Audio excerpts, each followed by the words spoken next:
Pour cet exercice, on vous dit que le champ de M. Dupré est un carré EFGH tel que EG égale 60 mètres. Représentez ce champ à l'échelle 1 millième.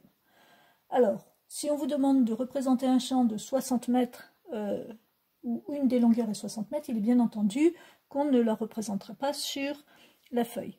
D'où la nécessité justement d'avoir une échelle. Donc, on va commencer par faire une figure à main levée. Je représente mon carré EFGH. On fait attention au nom du carré, c'est EFGH. Donc, je suis obligée de mettre mes lettres en tournant. C'est un carré, donc les longueurs des côtés sont toutes égales et j'ai 4 angles droits. L'information supplémentaire qui est donnée, c'est que EG égale 60 mètres. Donc, EG, voici 60 mètres. Donc, on ne vous donne pas la longueur du côté. On vous donne la longueur de la diagonale. Alors, premier problème à régler, ce sont l'histoire des 60 mètres. Donc, ici, je vais commencer par convertir les mètres en centimètres. Pour cela, je réécris une partie du tableau de conversion.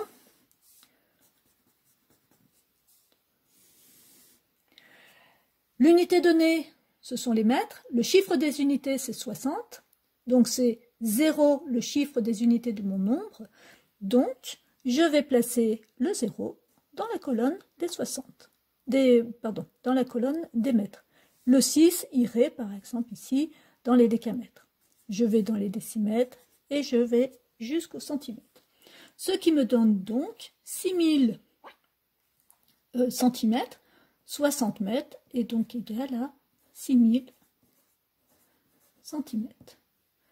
L'échelle donnée est 1 millième, ce qui signifie que je dois ici prendre mes 6000 cm, les diviser par 1000 pour obtenir ma dimension réelle. 6000 divisé par 1000 égale 6. La longueur du carré représenté sera de 6 cm.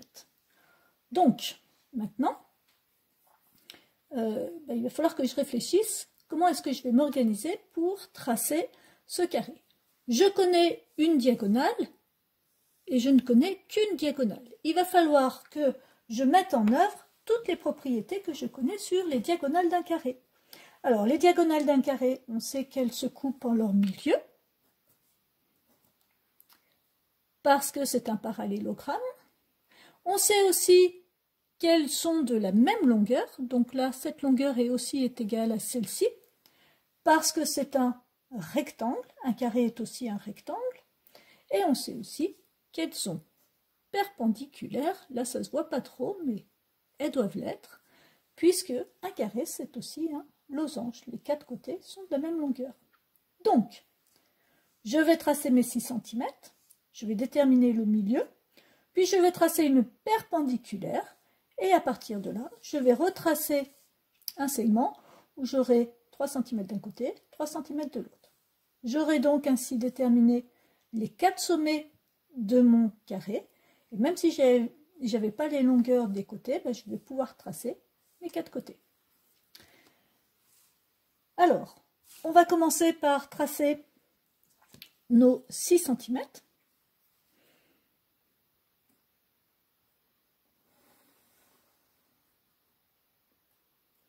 Je détermine le milieu. Donc, cette longueur est égale à celle-ci.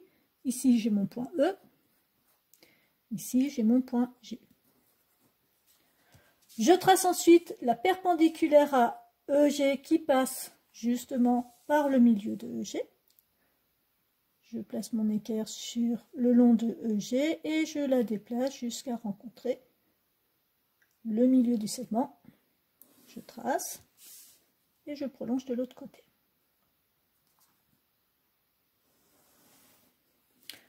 C'est perpendiculaire, je l'indique. Et maintenant, il ne me reste plus qu'à mesurer 3 cm de part et d'autre de mon point d'intersection. 3 cm ici, 3 cm là. Les longueurs sont égales. Et donc ici, je vais avoir E, F, G et H. Il ne me reste plus qu'à tracer les 4 côtés de mon carré. Pardon.